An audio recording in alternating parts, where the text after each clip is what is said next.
Hi, and welcome to DC Health. What I'm going to show you today is just a sample program that you can use when coming back from pregnancy, particularly from having a C-section. When we have a C-section, what happens is they actually cut through all three layers of the abdominal wall, which leads to scarring and general dysfunction of the abdominal wall. So one of our key things that we want to do to reduce the incidence of low back pain, pelvic pain, and hip pain is rehabilitate the abdominal wall. The first exercise I'm going to teach you is what's called the horse stance vertical, and we're going to progress it to the horse stance horizontal.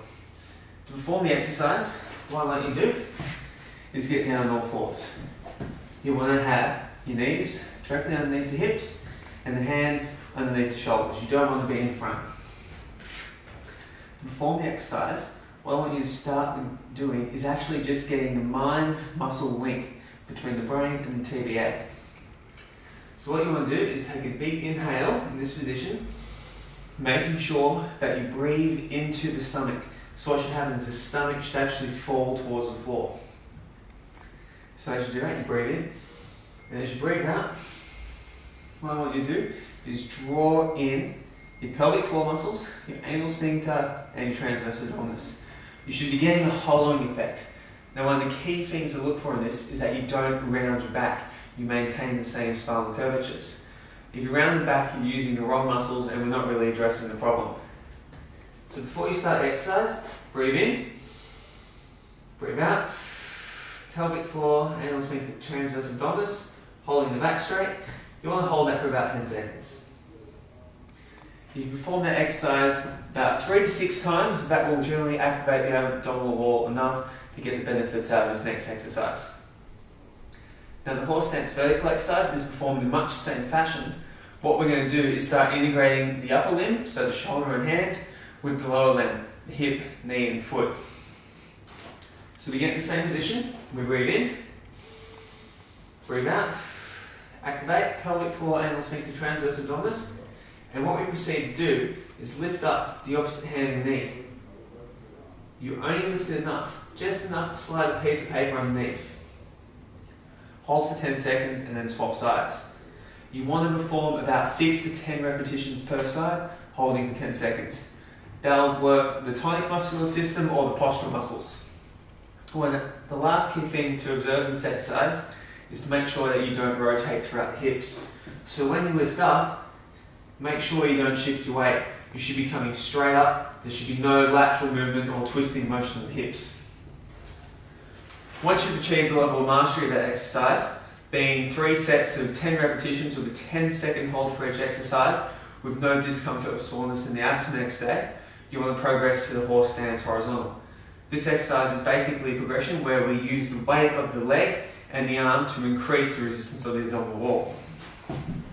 Same position, same keys as before. We breathe in, breathe out, pelvic floor, anal sphincter, transverse abdominis.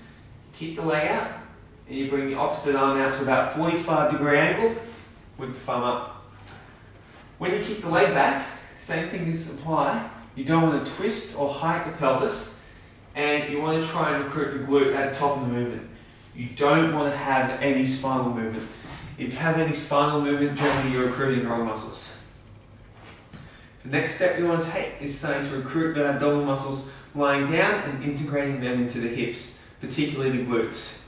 Generally, when the deep abdominal muscles become dysfunctional, the glute maximus starts not to work as well, and we end up getting trigger points down the leg and a whole bunch of other problems. To perform this exercise, the first phase of this exercise is laying your back, knees bent. You want to have your hands on your quadriceps. What this will do is slightly activate the quads and stop the hamstrings from taking over what the glutes are going to do. You're going to breathe in, stomach swells, breathe out. Pelvic floor, anal sphincter, TBA, tuck the pelvis under, and then lift up only as high as you can go while activating just the glutes. What you'll find if you go up too high is you'll actually be extending from the lower back muscles, and that's not what we want to train. So to recap, breathe in, breathe out, pelvic floor, anal sphincter, transverse abdominis, tuck under and lift up, squeezing your glutes like you're trying to squeeze a coin between your butt cheeks. Only go as high as you can using the glutes. Hold for 3 seconds and then rest. You want to aim for about 3 sets of 8 to 12 repetitions. When you can do that, you can then progress on to the next level. Next level is basically what you're going to do is you're going to take it to one leg. By bringing this leg up to here, what you're going to do is keep the focus on one leg, but totally reduce all involvement with the back, which is a really good thing. So what you want to do, same thing, breathe in, breathe out, pelvic floor, anal sphincter tibia, lift up through the heel, squeeze the glute. You'll find in this one your range of motion will be much more limited.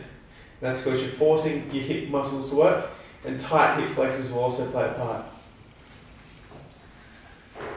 So they're the main exercises I want you to focus on. That's the beginning phase of rehabilitation for any kind of abdominal wall surgery or imbalance. Thank you for watching.